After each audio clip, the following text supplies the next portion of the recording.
এই যে আদিবাসী আইন এই বিষয়টা নিয়ে যদি সংজ্ঞাটা যদি জানতে চাই সেক্ষেত্রে আন্তর্জাতিক পর্যায়ে আদিবাসী সংজ্ঞা মূলত ইউএনজিআরআইপি হিসেবে আসে অথবা হচ্ছে যদি আমরা বলি আইএলও হিসাব মতে, তাহলে বাংলাদেশের ক্ষেত্রে আমাদের সামাজিক ঐতিহাসিক প্রেক্ষাপটের ক্ষেত্রে আসলে এই সংজ্ঞাটি কতটা ভিন্ন বলে আপনি মনে করেন? আসসালামু আলাইকুম সুধী দর্শক শ্রোতা মণ্ডলী, আপনাদেরকে শুভেচ্ছা, আপনাকে শুভেচ্ছা এবং সমালোচক আপনাকে শুভেচ্ছা। আপনি একটা সহজ বিষয়ে একটা জটিল প্রশ্ন করেছেন, এই জন্য আপনাকে ধন্যবাদ। এবং আমাদের অনেকেরই একটা ভুল ধারণা আছে যে আদিবাসী বিষয়টা নিয়ে, এবং আমাদের গণমাধ্যমের অনেকেই জেনে না জেনে বুঝে না বুঝে আদিবাসী শব্দটার ব্যাপক ব্যবহার করে। মানে সাধারণ মূল জনগোষ্ঠীর বাইরে যদি নাকটা একটু চ্যাপ্টা হয়, মুখটা একটু চাপা হয়, তাহলে সেটাকে আমরা আদিবাসী হিসাবে সংজ্ঞায়িত করার চেষ্টা করি। আদিবাসীর সংজ্ঞাটা নৃতাত্ত্বিকভাবে সংজ্ঞায়িত হয়েছে এবং আমাদের দেশে আমাদের সংবিধান অনুযায়ী কোনো আদিবাসী নেই।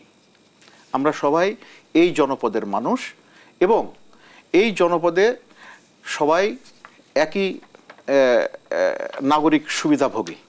এখন এলাকা ভিন্নতায় আপনার সুযোগ সুবিধা কিছু বেশি হয়, কিছু কম হয়। এটা আমাদের পুরা দেশের দিকে যদি আপনি তাকান, যেমন উত্তরবঙ্গের ঠাকুরগাঁয়ের যে লোকটা আছে, গ্রামে আছে, সে যে সুবিধাটা পায় হচ্ছে কুমিল্লা জেলা, সেই জেলার একটা এলাকায় তারা কিন্তু তুলনামূলকভাবে পায়। যোগাযোগ বলেন, তারপরে হচ্ছে আপনি বিদ্যুৎ বলেন, তো যাতায়াত বলেন, এই সব মিলে এগুলো এসে যায়। তা আমাদের আমি যেটা আজকে ফোকাস করার জন্য এবং আপনাকে অনুরোধ করব এবং আমার সহজ আলোচককে অনুরোধ করব, এই আদিবাসী এই বিষয়টা জটিলতা বা বিতর্ক বলেন যেভাবেই হোক, সেটা মূলত পার্বত্য চট্টগ্রাম কেন্দ্রিক।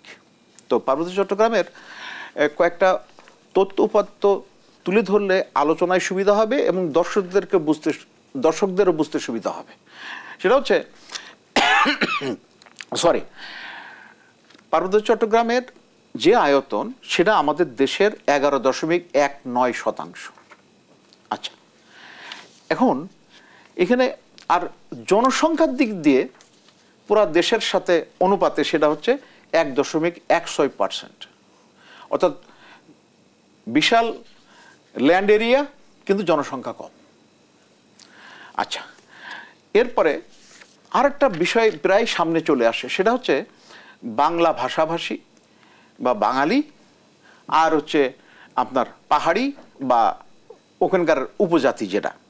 তো বর্তমানে যে সর্বশেষ আপনার আদমশুমারি হচ্ছে, সেই অনুযায়ী আমাদের বাংলা ভাষীর অনুপাত হচ্ছে 50.06%, আর ওই উপজাতিদের তাদের অনুপাত হচ্ছে 49.94%।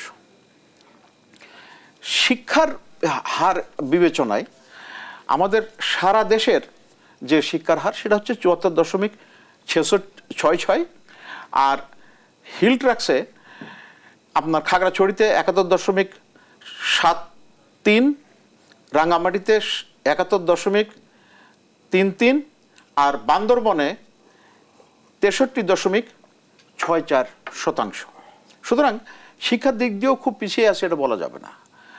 ওখানে বিশ্ববিদ্যালয় হচ্ছে, মেডিকেল কলেজ হচ্ছে, কলেজ আছে, স্কুল আছে। এবং আমি 1984 সালের জানুয়ারি মাসে যখন পার্বত্য চট্টগ্রামে আমার প্রথম পোস্টিং হয়, তখন যে যোগাযোগ ব্যবস্থা ছিল আর আজকে 40 বছরের ব্যবধানে চিন্তাও করা যায় না। আমি রিসেন্টলি হিল ট্র্যাক্সে গিয়েছি এবং সেখানে আপনার যোগাযোগ ব্যবস্থার ব্যাপক উন্নতি এবং আপনার যে ধরনের কৃষিজ বিশেষ করে ফল ফলাদি এই পরিমাণ ওখান থেকে আমাদের দেশের বিভিন্ন অঞ্চলেও সরবরাহ করছে।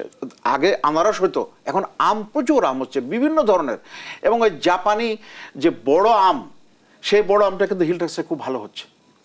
তো আমি যতটুকু দেখেছি নির্মোহভাবে যে সমতল এবং পাহাড়ের কোনো তাদের বিভেদ নাই।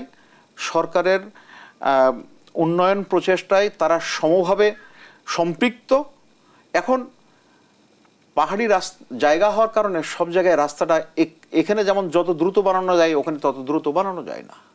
তো এই বাস্তবতা যদি আমি সাইডে রাখি তাহলে তারা সরকারের ধারাবাহিকভাবে প্রত্যেক সরকারই চেষ্টা করেছে যে তাদেরকে মূল জনগোষ্ঠীর যে উন্নয়নের ধারায় তাদেরকে সম্পৃক্ত করার জন্য। বরং কোনো কোনো ক্ষেত্রে এই যে উপজাতীয় কোটার আলোকে তারা বেশি লাভবান হয়েছে। জনসংখ্যা কম, কিন্তু ওই যে কোটা উপজাতি কোটা পূরণ করতে হবে, তার ফলে তারা চাকরি বাকরিতে অনেক এগিয়ে গেছে। এবং এই চাকরি বাকরির সবচেয়ে বড় সুবিধাভোগী হচ্ছে চাকমা সম্প্রদায়ের লোক। হিল ট্রাক্সে 13টা উপজাতি আছে, আর আমাদের সারা দেশে আছে আরও 32টা, মোট 45টা। বিষয়টা হচ্ছে হিল ট্রাক্সের যারা উপজাতি আছে তারা এত কথা বলছে, তাদের জন্য এত কথা হচ্ছে, বিদেশ থেকে কথা বলছে, বিদেশ থেকে সাহায্য আসছে, এনজিও কাজ করছে, কিন্তু সারা দেশের মধ্যে এই যে 32টা উপজাতি আছে বা ক্ষুদ্র নৃগোষ্ঠী আছে তারা কিন্তু তাদের এত কথাও নেই, দাবিও নেই। তারা মূল জনগোষ্ঠীর সাথে মিলেমিশে, মূল স্রোতের সাথে মিলেমিশে তাদের জীবনধারা আগায় নিচ্ছে।